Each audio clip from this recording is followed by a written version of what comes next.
페퍼저축은행은 지난 14일 대전 충무체육관에서 열린 V리그 여자부 6라운드 경기에서 정관장을 상대로 세트스코어 3대1로 승리하면서 창단 첫 연승을 기록하게 되었는데요. 연승과 더불어 페퍼저축은행은 정관장을 상대로 지긋지긋했던 17연패까지 끊어내게 되었죠. 야스민이 30점을 기록했고 박정화 17점에 필립스가 블로킹 6개를 포함해 11점을 쌓으면서 팀을 승리로 이끌었습니다. 페퍼저축은행 이경수 감독 대행은 이번 같은 경기가 쉬울 수도 있지만 어려울 수도 있다며 우리는 이겨야 한다는 부담감이 있었는데 다들 힘들었지만 매우 기쁘게 생각한다며 승리 소감을 전했죠. 팀 내 최다 득점을 올린 야스민도 기쁜 마음을 드러내었는데요.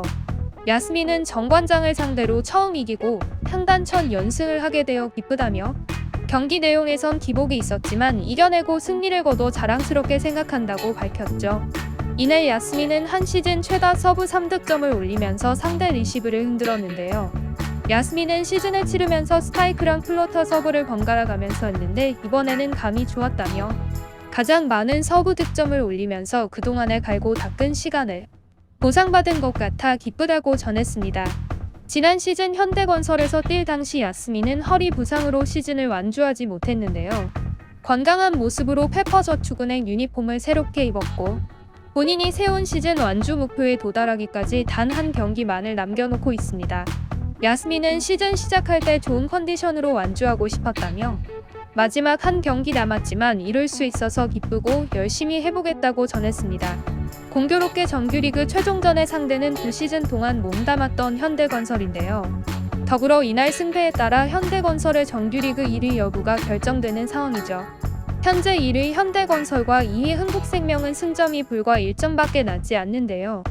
현대건설이 페퍼저축은행을 상대로 승점 3을 따낸다면 자력 5승이 가능합니다. 다만 흥국생명이 14일 GS칼텍스를 상대로 승점 3을 따내고 현대건설이 페퍼저축은행에 세트스코어 3대2로 승리해 승점 2점만 올리게 되면 승점은 79점으로 동률이 되지만 승이 더 많은 흥국생명이 역전하는 상황이 벌어집니다. 현대건설로선 최악의 시나리오라고 할 수 있죠. 결국 페퍼저축은행이 1위의 향방을 쥐고 있는 셈인데요. 이미 흥국생명을 상대로 고춧가루를 뿌린 페퍼저축은행이 현대건설의 발목을 잡을지 관심이 모아지는 상황입니다. 아본단자 흥국생명 감독은 과일이라도 보내야 하나라고 너스레를 떨며 페퍼저축은행의 승리를 바라기도 했죠. 옛동료를 네트에 마주보게 되는 야스민도 이를 잘 알고 있는데요. 현대건설 선수들을 마지막에 한 번 더 볼 수 있어서 기쁘다고 이야기하면서 현대건설을 사랑하고 응원하지만 내가 할 수 있는 최선을 다해서 열심히 해보겠다. 그날 무슨 일이 일어날지는 경기를 하면서 지켜보겠다고 말을 밝혔죠. 지난 2021-2022 시즌 외인 드래프트 2순위로 현대건설에 입단한 야스민은 폭발적인 공격력으로 현대건설을 리그 1강에 올려놓았는데요. V리그 데뷔 첫 경기부터 43득점을 폭발시키며 인상 깊은 활약을 펼쳤고 누적 득점 674점으로 4위, 공격 성공률 42.81%로 해당 부문 2위, 후위 공격 성공률 49.42%로 1위, 서브 역시 세트당 0.44의 기록으로 1위를 차지하는 등 맹활약을 펼쳤죠. 2022-2023 시즌에도 현대건설은 야스민의 파워에 힘입어 개막 후 연승 가도를 달리며 무난히 정규리그 1위에 오르는 듯 보였는데요. 그러나 야스민은 2022년 12월 18일 페퍼저축은행전을 마지막으로 코트에서 물러났는데요. 허리 디스크가 발목을 잡았던 것이죠. 야스민은 염증으로 웜업조차 어려운 상황이 되었고 부상으로 장기 치료 및 재활이 불가피한 상황이었죠.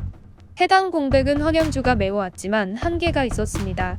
현대건설은 리그 성적에 크게 기여한 야스민과 쉽게 이별하기는 어려웠는데요. 일단 현대건설은 시즌이 끝나기 전까지 대체 선수로 활약하는 조건으로 튀르키예 2부 리그에서 뛰었던 몬타뇨를 영입하게 됩니다. 한국배구연맹 규정에 의하면 4주 이상의 진단서를 내면 2달에 한해서 대체용병이 뛸 수 있었죠. 그러나 아쉽게도 끝내 야스민은 코트로 돌아오지 못했습니다. 허리 디스크 특성상 장기 치료가 불가피한 데다 격렬한 운동은 할 수 없었던 것이죠. 긴 재활을 하던 그는 결국 부상이 재발해 현대건설과 계약을 해지하고 시즌 막판 한국을 떠나게 되었습니다.